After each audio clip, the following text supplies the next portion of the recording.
नमस्कार. आज मी प्राध्यापक MP पाटील सरांच्या गीता ज्ञानेश्वरी इहवादी दृष्टिकोन या पुस्तकातील स्त्री शूद्रांचा वेदाधिकार या प्रकरणाच्या मी पाडलेल्या 3 भागांपैकी दुसरा भाग वाचतो. विश्वस्य केतुर्भुवनस्य गर्भ आरोदसी अप्रुणा जायमानः बिडुम चिद्रिमंभिनत पराजया यद अग्निमयजंतपश्च. ऋग्वेद 10.46.6. या ऋग्वेदी रुचीत अग्नीचे 5ही प्रकारचे लोक वजन करतात असे म्हटले आहे. या 5 प्रकारच्या लोकात पंडित सातवळेकर आणि वाशिम आपटे यांनी वरील 3ही रुचांचे दिलेले अर्थ पाहता शूद्रही अग्नीचे यजन करतात असाच अर्थ स्वीकारावयास हवा. 4.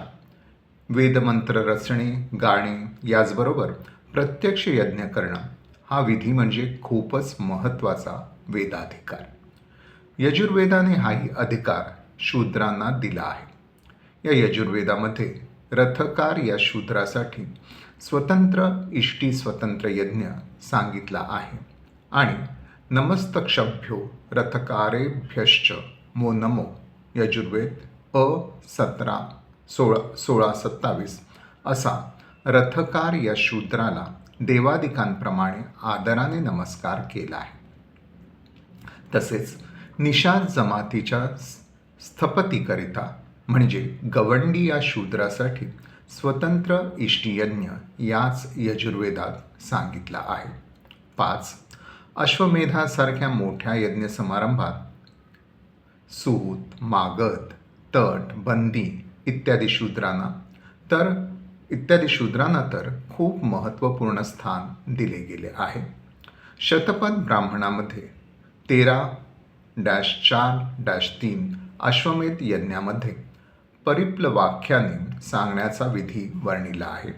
त्यामध्ये यज्ञ मंडपात वेदमंत्र म्हणत असतानाच यज्ञाचे अंग म्हणून पुराणाची उत्पत्ती कशी झाली हे दिसून येते.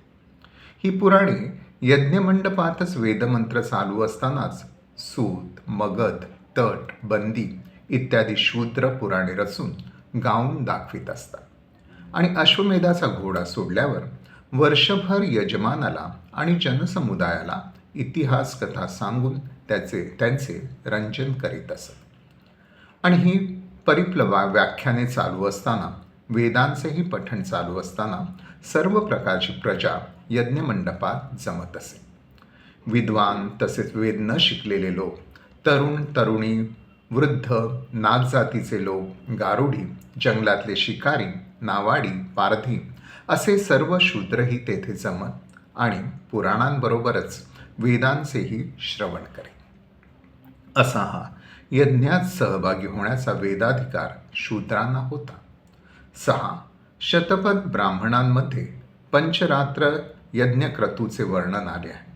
शूद्रासहित 4ही वर्णातील सर्व जमातीतील लोक पुरुष मेधाच्या यज्ञमंडपात गोळा करावयाचे व त्यांचे पुरुष सूक्ताने स्तवन करावयाचे असे या विधीत सांगितले आहे. येथे शूद्राचा यज्ञविधीशी असलेला संबंध सांगितला आहे. पुरुष मेधात कुणाचा तरी बळी देणे ही गोष्ट मुळीच अभिप्रेत नव्हती. शूद्रांची वेदवाङ्मयातली प्रतिष्ठा, वेदरचनेचा वेदाधिकार, ज्ञानतेजाचा वेदाधिकार, यज्ञाचा आणि यज्ञ सहभागाचा वेदाधिकार, वेदश्रवणाचा वेदाधिकार या गोष्टींची साक्ष वेदांमध्ये मिळते. याचे कारण वेदरचनेच्या काळातील समाजात शूद्रांना अप्रतिष्ठित केलेले नव्हते. त्या समाजात शूद्रांना वेदोत्तर काळापेक्षा प्रतिष्ठा होती. त्याची ही साक्ष वेदवाङ्मयात मिळते. 1. विश हा शब्द ऋग्वेदात वैश्यवर्ण यार्थी कुठेही नाही. विश म्हणजे पौरोहित्य न करणारी आणि राजसत्ता न चालवणारी प्रजा होय. या प्रजेमध्ये सुतार, लोहार, रथकार, कुंभार, विणकर, गवंडी, वैद्य, पाथरवट, नावाडी, बैलगाड्या हाकणारे, धातुकाम करणारे, शिकार करणारे, पशुपालन करणारे अशा सर्व शूद्रकर्मींचा समावेश होतो. या सर्व शूद्रकर्मींचे उल्लेख वेदवाङ्मयात आढळतात पण ते कुठेही अप्रतिष्ठित स्वरूपाचे आढळत नाही. 2. त्वष्टा म्हणजे सुतार. या शूद्राचा उल्लेख तर खूप प्रतिष्ठापूर्वक केलेला आढळतो. इंद्राच्या आधी जन्मलेला अग्रज हा जगातील प्राणीमात्रांना रूप देणारा त्वष्टा रूपाणी ही प्रभू, देवांतील एकमेव असुर, देवानाम सुरत्वमेकहा अशी त्याची प्रतिष्ठा आहे. एक ऋचा तर कामातूर झालेल्या देवपल्ल्यांना सोम पिणाऱ्या त्वष्ट्याकडे घेऊन जा अशी अग्नीला आज्ञा करणारी आहे. अग्ने पत्नीरिहा वह देवानां मुषतिरूप त्वष्टारम सोमपी पीतय. विश्वद्यावा, पृथ्वी, प्रजा, अग्नी, ब्रह्मणस्पती आदींचा करता असेही त्वष्टाचे वर्णन आढळते. 3. ज्या रात्रीच्या घरी विद्वान व्रात्यस्तोम विधीने पचन करून घेतलेला, त्रैवर्णिकात घेतलेला शूद्र अतिथी म्हणून येतो, तेव्हा राजाने आपल्यास धन्य समजावे. त्यामुळे क्षेत्र व राष्ट्र यांची हानी टळते. ब्रह्म व क्षत्र व्रात्यापासून निर्माण होतात असे वर्णन अथर्ववेदात आढळते. 15.10. 4. शूद्र कर्म हे कमी प्रतीचे, अप्रतिष्ठित असे मानले जात नव्हते. ऋग्वेद काळात एकच व्यक्ती ब्राह्मण, क्षत्रिय, शूद्र अशीही उदाहरणे आढळतात. उदाहरणार्थ रुद्र आणि पुष्ण हे क्षत्रिय असून ते पशुपाल असेही शूद्र होते. अश्वदेव हे क्षत्रिय असून भीषक असे शूद्रही होते. 5. दासशूद्रांना आर्य केल्याची प्रथा ऋग्वेदात 6.22.10 आढळते.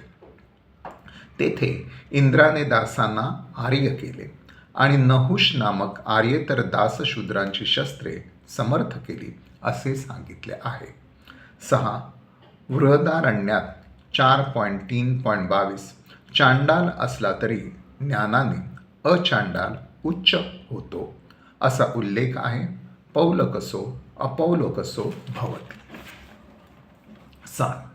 अथर्ववेदात दास किंवा आर्य या भेदापेक्षा त्या दासाचे किंवा आर्याचे आचरण हे महत्त्वाचे सांगितले आहे. न मे दासो नार्यो महित्वा व्रतम मियाम.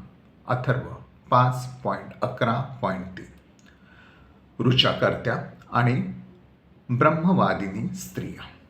शूद्रांप्रमाणेच स्त्रियांच्या बाबतीतही वेद कृपण होते. या ज्ञानेश्वरी उक्तीच्या संदर्भात वेदांची साक्ष विरुद्धच जाते. ऋचा रचनाकार आणि ब्रह्मवादिनी स्त्रियांची वेदवाङ्मयात आढळणारी नामावली केवढी तरी गौरवास्पद आहे. 1. अपाला, विश्ववारा, घोषा, लोपामुद्रा, सिकता, सूर्या, गोधा, श्रद्धा, निवावरी, शची, आदिती, आत्रेयी, वैवस्वती, यमी अशी सुमारे 20 स्त्रियांची नावे ऋचाकर्त्या ऋषींच्या यादीत सापडतात. 2. वेदमंत्रा इतकाच ब्रह्मविद्येचा आपला अधिकार स्त्रियांनी सिद्ध केलेला वेदवाङ्मयात आढळतो.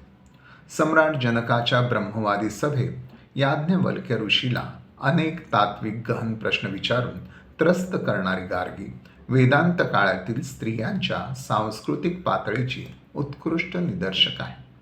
आणि याज्ञवल्क्याची पत्नी मैत्रेयी ही अमरत्वास पोहोचणाऱ्या तत्वचर्चेत गुंतलेली बृहदारण्य उपनिषदात आढळते.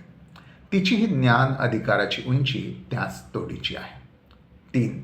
वैवस्वही यमीची ऋग्वेदातील क्रमांक 10.151.5 ही ऋचा काव्य आणि तत्वज्ञान यांच्या संगमाचा सखोल प्रत्यय देते. तपस्वी, शूर, तत्वनिष्ठ व ज्ञानी यांची मृत्यूनंतर प्राप्त होणारी उच्च स्थिती या सूत्रात कल्पिली आहे. भारतीय तात्विक धार्मिक वाङ्मयात मृत्यूनंतर प्राप्त होणाऱ्या स्थितीचे हे सर्वात प्राचीन वर्णन आहे. आणि हे वर्णन करणारी एक स्त्री आहे. बंधुवियोगाने शोकाकुल झालेल्या या भगिनी स्त्रीने मृत्यूनंतर प्राप्त होणारी शुभम गती आपल्या प्रतिभेने शोधून काढली असेच म्हटले पाहिजे. ती तिच्या मृतबंधूसाठी असलेल्या तिला एक आगळाच कोवळा भावनिक स्पर्श लाभला आहे. ही ऋचा येथे उद्घृत करण्याच्या मोहात टाकणारी आहे. काहींच्याकरिता स्वर्गात सोम वाहत असतो, कित्येकांना धृत मिळत असते, कित्येकांच्याकरिता मधु वाहत असतो. हे यमा, तू त्यांच्यात जा. तपाने हे सामर्थ्यशाली झाले आहेत. तपाने हे स्वर्गात गेले आहेत. ज्यांनी महान तप केले आहे त्यांच्यात तू यमा जा. जे शूर युद्धात लढतात आणि तनुचा त्याग करतात त्यांच्यामध्ये तू जा. जे हजारोनी दान करतात त्यांच्यात जा. सत्याला ज्या पूर्वजांनी स्पर्श केला, सत्याला ज्यांनी सोडले नाही, सत्याची ज्यांनी वाढ केली, त्या तपस्वी पितरांमध्ये हे यमा तू जा. जे कवी ज्ञानी सहस्त्र मार्ग शोधतात आणि सूर्याचे रक्षण करतात त्यांच्यात आणि तपात निर्माण झालेल्या ऋषी तू यमा जा. 4. विश्वव्यापक चैतन्य शक्तीशी एकरूप होऊन एक व्यापक कल्पक भाव व्यक्त करणारी 4 सूत्रे ऋग्वेदात आढळतात. ती अभ्रूण ऋषींची मुलगी वाग्देवी हिची आहे. 5. हे इंद्रा, मी दाताने चावलेला सोमरस पिण्यासाठी ये. वडिलांचे रोमरहित डोके, त्यांचे सस्यरहित क्षेत्र आणि प्रजा नसलेले ओटीपोट तू सुपीक कर.